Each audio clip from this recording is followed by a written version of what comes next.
नमस्कार, हर खबर देख रहे हैं आप और मैं हूं आपके साथ गौरव राजेंद्र। बुलेटिन की शुरुआत करते हैं। बीजेपी नेता सोनाली फोगाट हत्याकांड को लेकर गोवा पुलिस लगातार जांच कर रही है। सोनाली के फार्म हाउस, फ्लैट और दफ्तर की जांच के बाद वहां से बरामद तमाम दस्तावेजों की जांच की अनुमति के लिए गोवा पुलिस गुरुग्राम कोर्ट भी गई थी।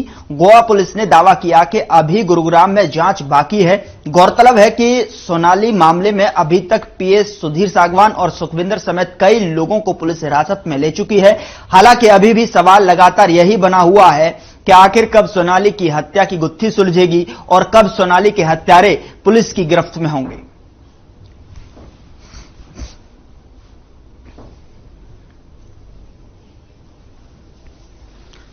तो सोनाली हत्याकांड की जांच तेज हुई है, जिसमें कि गोवा पुलिस लगातार जांच पड़ताल करती हुई नजर आ रही है। जिसमें गोवा पुलिस गुरुग्राम वाले फ्लैट पर, सोनाली के फ्लैट पर जांच पड़ताल की, जहां से कुछ दस्तावेज बरामद हुए। उसको लेकर गोवा पुलिस कोर्ट पहुंची, उनकी जांच की अनुमति के लिए कोर्ट पहुंची, जिसमें कि साफ तौर पर लगातार जांच की जा रही है।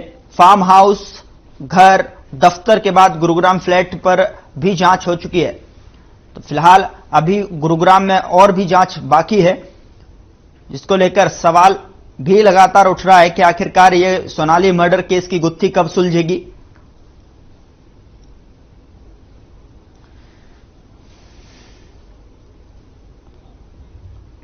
उधर प्रदेश के परिवहन मंत्री मूलचंद शर्मा ने बल्लभगढ़ के सेक्टर 64 में करीब 20 लाख रुपए की लागत से बनाए जाने वाले पार्क का पौधारोपण कर शिलान्यास किया। इस अवसर पर परिवहन मंत्री मूलचंद शर्मा ने कांग्रेस की हल्ला बोल रैली पर प्रतिक्रिया देते हुए कहा कि कांग्रेस कितने भी हल्ला बोल ले, लेकिन अब उनकी कोई सुनने वाला नहीं है।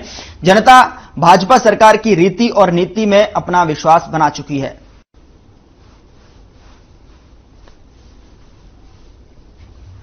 परिवहन मंत्री ने पार्क का शिलान्यास किया, जो कि 20 लाख रुपए की लागत से बना है ये पार्क। और साथ ही साथ कांग्रेस की हल्ला बोल रैली पर भी मूलचंद शर्मा ने वार करते हुए कहा कि कांग्रेस कितना भी हल्ला बोल ले, लेकिन उसका हल्ला ये कोई सुनने वाला नहीं है, क्योंकि अब जनता जो है बीजेपी की रीति और नीति पर विश्वास बना चुकी है।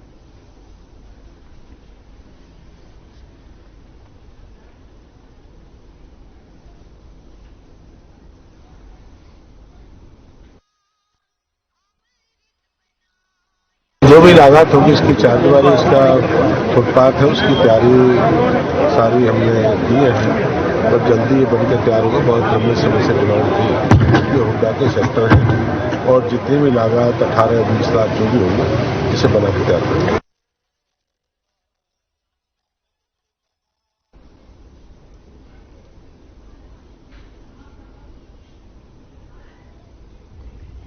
खबर झज्जर से है, जहां दो पक्षों में जमकर लात घूसे और चाकू चले। यह मामला झज्जर महिला थाने का है। दरअसल पीड़ित ने बताया कि उन्हें बहन की तारीख को लेकर झज्जर महिला थाने में बुलाया गया था और दूसरे पक्ष को भी बुलाया गया था, जिसके बाद किसी बात को लेकर दोनों पक्षों में जमकर लड़ाई हुई। इस लड़ाई में लड़की पक्ष के एक युवक को सिर में चाकू भी लग गया, जिसके बाद पीड़ित ने 112 पर कॉल कर पुलिस को सूचना दी और साथ ही साथ एम्बुलेंस को भी सूचित किया।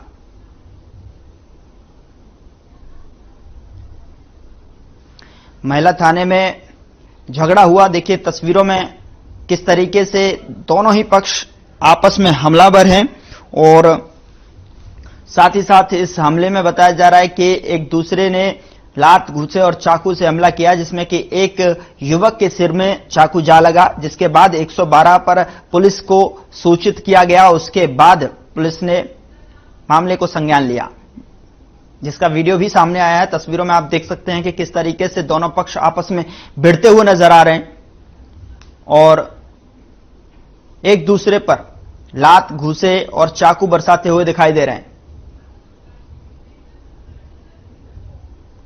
तस्वीरों में आप देख सकते हैं कि किस तरीके से दोनों पक्ष आपस में एक दूसरे पर लात घूसे और चाकू से हमला करते हुए नजर आ रहे हैं। कहा जा रहा है कि दोनों पक्ष महिला थाने में आए हुए थे और वहां किसी बात को लेकर आपस में झगड़ा हो गया और फिर दोनों ही पक्ष बेकाबू हो गए।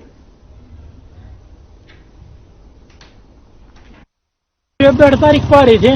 अभी उसके साथ में 8-10 बंदे हो रहे थे। हम जी जैसे ही बाहर आए पहला जी उन्होंने अंदर राजीनामे का दबाव बनाया। राजीनामा जी हमने कराया नहीं जी। गड्डी में एक हथियार ले रहा था और जी हाथ में चिक्कू तो मेरे जी अड़ मार का छोटा चिक्कू ले रहा था मुक्का। अच्छा, सीधा मैं अपनी गड्डी लेना आ था जी आड़े दिया। आपका चक्कू मारा है? हाँ जी, मेरी सिस्टर वहाँ खड़ी थी, हाथ में छोटा चिक्कू ले रहा था, सीधा यहाँ मारा। खबर बादली से है, जहां हरियाणा सरकार के गृह मंत्रालय के दिशा निर्देश के अनुसार पूरे हरियाणा में हरियाणा पुलिस ने ऑपरेशन आक्रमण चलाया जा रहा है, जिसके लिए 4 टीमों का गठन किया गया। तो वहीं टीमों को अलग अलग इलाकों में चेकिंग पर भेजा गया। बता दें कि एक टीम बादली थाना के मोस्ट वांटेड मेनपाल के घर पहुंची, जहां छापेमारी के दौरान उसके भाई के घर की तलाशी ली गई, जिससे 16 बोतल महंगी शराब बरामद हुई है। बादली थाना प्रभारी बाबूलाल ने बताया कि हरियाणा सरकार के गृह मंत्रालय के दिशा निर्देश के अनुसार पूरे हरियाणा में पुलिस ने ऑपरेशन आक्रमण चलाया, जिसमें कि क्षेत्र के मोस्ट वांटेड अपराधी और संदिग्ध व्यक्तियों के घरों की तलाशी ली जा रही है।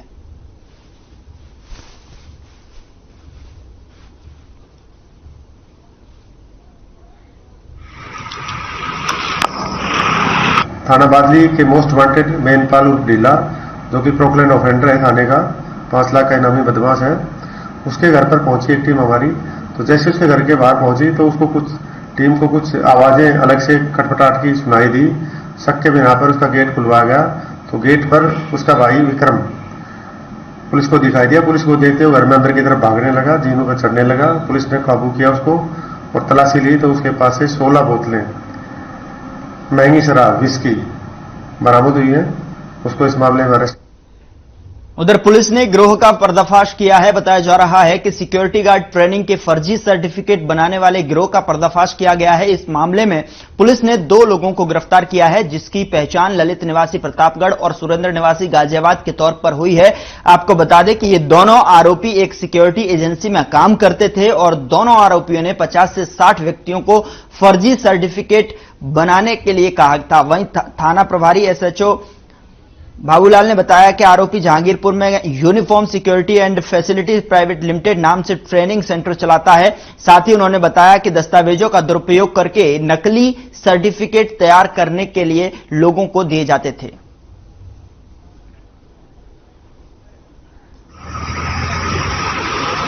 इसमें एक बड़ा घपला चल रहा है कि ये नोटिस में आया है कंप्लेनेंट के सुरेंद्र खंडेलवाल के कि उसकी जो ट्रेनिंग स्कूल है उसके नाम से उसकी मोहर वगैरह का दुरुपयोग करके और कंप्यूटर में कुछ एडिटिंग करके ट्रेनिंग की फर्जी सर्टिफिकेट तैयार करके लोगों को दिया जाए। अगली खबर का रुख करते हैं। बिजली विभाग के जिम्मेदारों की लापरवाही के कारण बादली के ढासा बॉर्डर एकेडमी के पास एक हाई टेंशन तार टूट गया और तारों में चिंगारी उठने लगी। गनीमत यह रही कि कोई इसकी चपेट में नहीं आया, नहीं तो एक बड़ा हादसा हो सकता था। सड़क पर टूटकर गिरे बिजली के तारों से मुख्य मार्ग पर दोनों तरफ आवागमन बाधित होने से लंबा जाम लग गया। वहीं मौके पर पहुंची पुलिस ने जाम को खुलवाया।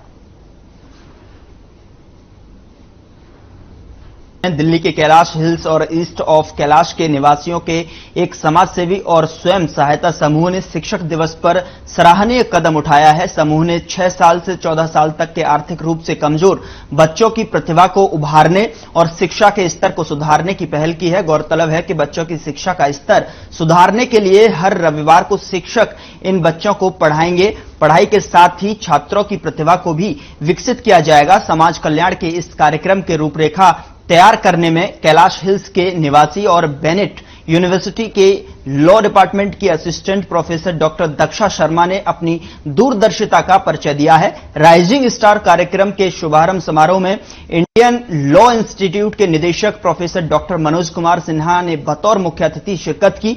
इस दौरान अपने संबोधन में डॉक्टर मनोज कुमार सिन्हा ने राइजिंग स्टार कार्यक्रम की तारीफ भी की है।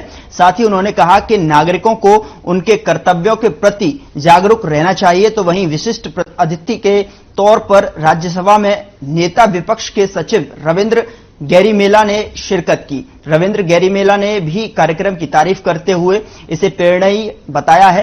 कार्यक्रम में दिल्ली पुलिस की स्पेशल सेल के उप पुलिस अधीक्षक आलोके कुमार, आरएसएस के प्रांत सेवा प्रमुख मिथिलेश कुमार, मानव मंदिर गुरुकुल की साध्वी समता ने भी शिरकत की।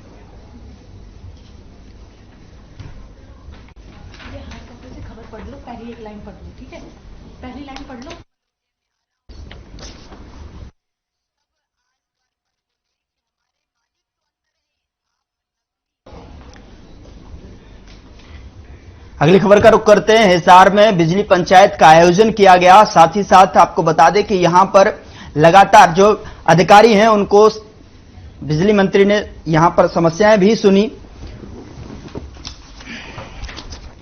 इस दौरान बिजली मंत्री रणजीत चौटाला ने करीब 85 समस्याएं सुनी, जिसके समाधान के लिए संबंधित अधिकारी निर्देश भी दिए। इसके अलावा बिजली मंत्री रणजीत सिंह चौटाला ने अधिकारियों को चेतावनी दी कि अगर जनप्रतिनिधियों के 3 बार फोन नहीं उठाए तो अधिकारियों पर गाज गिरेगी और उन्हें तत्काल प्रभाव से सस्पेंड किया जाएगा।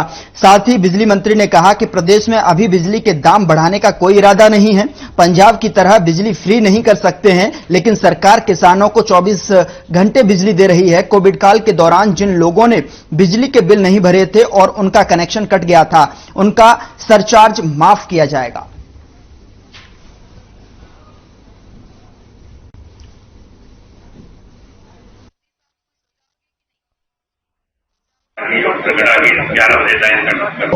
थोड़े से डिले उन्हें वार्निंग दी कि हमें लिख के दो टाइम बाउंड कितने दिन में ये काम हो जाएंगे, चाहे वो प्रोजेक्ट से, चाहे ट्रांसफार्मर से, चाहे ट्यूबवेल कनेक्शन से। और जो बिल्कुल ही जिन्होंने जीरो पे खड़े थे उन्हें हमने लेटर इशू कर दिए कि हम आपको ब्लैक लिस्ट करेंगे या तो जल्दी से जल्दी हमारे काम करें, ताकि एक डिपार्टमेंट में तेजी से काम सुधारता है। एक वार्निंग दी है सभी को कि अगर किसी जेई रेस्क्यू के ऑफिस में जो स्टोर इंचार्ज है इस तरीके की कंप्लेंट्स आती है कि सामान जो है वो लोग मांगते हैं उन्हें देते नहीं गवर्नमेंट की तरफ से, बाद में उन्हें कहते हैं अपना ले और उसके बाद वो सेल कर देते हैं। अगर इस तरीके की है तो इमीडिएट सस्पेंड करो, कोई भी अगर यही है। उधर धर्मनगरी कुरुक्षेत्र में उस समय हड़कंप मच गया जब सरकारी अस्पताल के पास कुछ कार सवार दबंगों ने बाइक सवार युवकों को कुचलने की कोशिश की।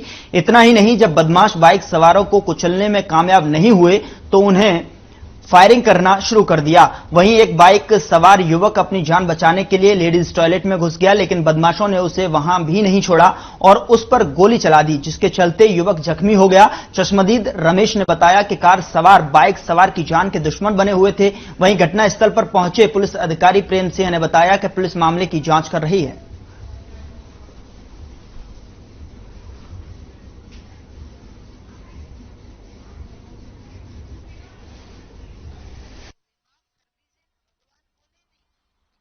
हाँ, पीछे लगे थे उनके साथ। अच्छा। यहाँ पे करा ना जो, हाँ। उन्होंने गोली चलाई उतरते ही। अच्छा। तो उनके पीछे भागे लड़के के। हाँ। जिस लड़की की फील्डिंग थी, यानी हाँ, कि जिसको जो... मारने चाहते थे, हाँ। वो बच्चे जो बंदा जिसको मारना चाहते थे वो बंदा तो सौदी में था। अच्छा। वो भाग गया। हाँ। जो दूसरे बंदे थे वो घायल हो गए। अगली खबर का रुख करते हैं। अंबाला कैंट आर्मी स्कूल के पास आर्मी ट्रक और बाइक की जोरदार टक्कर हो गई। हादसे में बाइक पर सवार छात्र गंभीर रूप से घायल हो गए। जहां घायल छात्रों को आर्मी अस्पताल में भर्ती कराया गया, लेकिन डॉक्टर ने एक छात्र को मृत घोषित कर दिया। वहीं दूसरे छात्र की हालत नाजुक बताई जा रही है।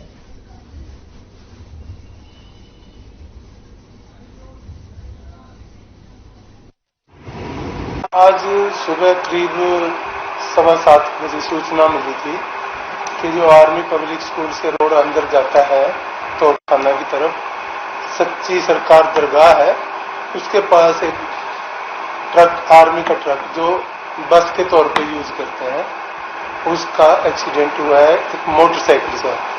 मोटरसाइकिल पे 2 लड़के थे इसमें जो KV2 स्कूल में पढ़ते हैं, +2 के छात्र। अगली खबर का रुख करते हैं। गोहला चीका में मनरेगा मजदूर यूनियन ने खंड विकास एवं पंचायत अधिकारी कार्यालय के समक्ष विरोध प्रदर्शन किया। योजना के तहत काम नहीं मिलने को लेकर 10 गांवों के मनरेगा मजदूरों ने BDPO के खिलाफ विरोध प्रदर्शन किया। मनरेगा मजदूर महिलाओं ने कहा कि 2 महीने पहले डिमांड लेटर जमा करवा दिया जाता है, लेकिन अधिकारी कोई गौर नहीं करते हैं। मनरेगा स्कीम के तहत 15 दिनों के अंदर कार्य नहीं दिया जाता तो उन्हें बेरोजगारी भत्ता देने का नियम है, लेकिन अधिकारी न तो रोजगार उपलब्ध करवाते हैं और न ही बेरोजगारी भत्ते का लाभ देते हैं। यूनियन के सदस्यों ने खंड विकास एवं पंचायत अधिकारी को मांग पत्र सौंपा, तो वहीं खंड विकास एवं पंचायत अधिकारी ने जल्द समस्या का समाधान करने का आश्वासन दिया।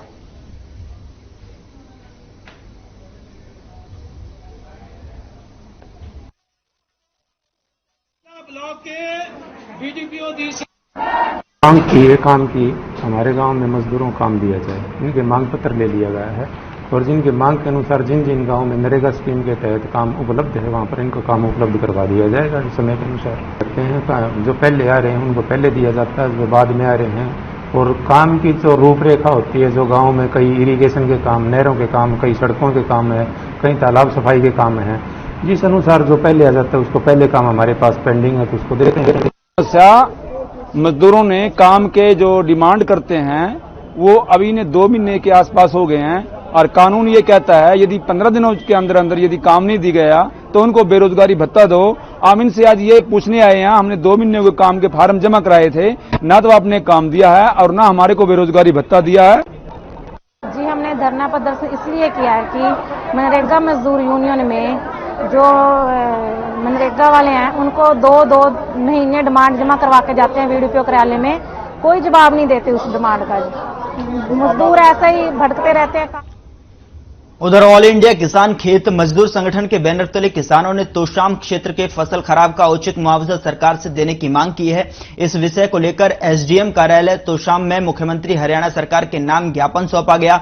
ज्ञापन के माध्यम से ये मांग की गई कि खरीफ की फसल खराब खासकर के मूंग, कपास और ग्वार की फसलों को अज्ञात बीमारी के चलते भारी नुकसान हुआ है और फसलें बर्बाद हो गई हैं, इसलिए प्रति एकड़ 50,000 रुपए मुआवजा दिया जाए। संगठन के जिला प्रधान कामरेड रोहतास सिंह ने कहा कि काफी जगह पर अधिक वर्षा होने से जलभराव के कारण कपास की फसल को भारी नुकसान हुआ है और ग्वार, मूंग में बीमारी के चलते 80% तक फसल बर्बाद हो चुकी है। इससे किसानों को भारी आर्थिक मार पड़ी है। बता दें कि फसल खराब के चलते भरपाई करने के लिए किसानों ने सरकार से उचित मुआवजे की मांग की है।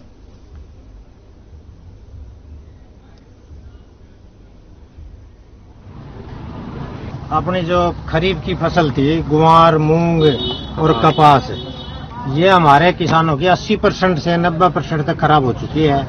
हम सरकार से मांग करेंगे तुरंत गिरदावरी करवा के न और किसानों के खातों में 50,000 रुपये प्रति एकड़ मुआवजा दें ताकि आगे की फसल अपने बोने के लिए कुछ वो कर सके।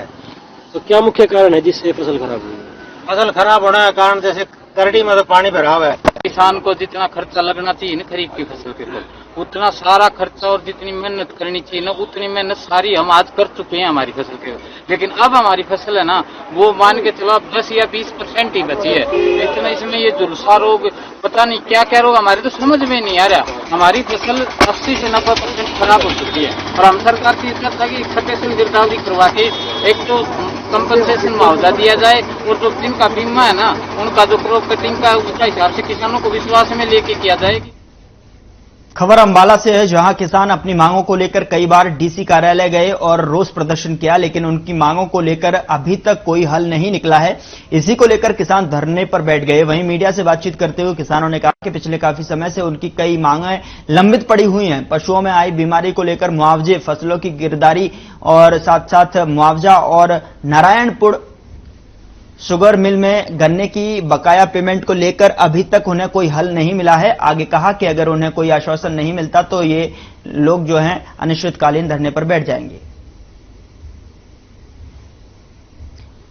किसानों को मुआवजे की मांग को लेकर डीसी कार्यालय पर किसानों का धरना दिया और साथ ही साथ किसानों ने बताया कि अगर उनको उचित मुआवजा नहीं दिया गया बीमारी के चलते और खराब फसलों की वजह से उनको मुआवजा नहीं मिला तो ये जो लोग हैं अब अनिश्चितकालीन धरने पर चले जाएंगे।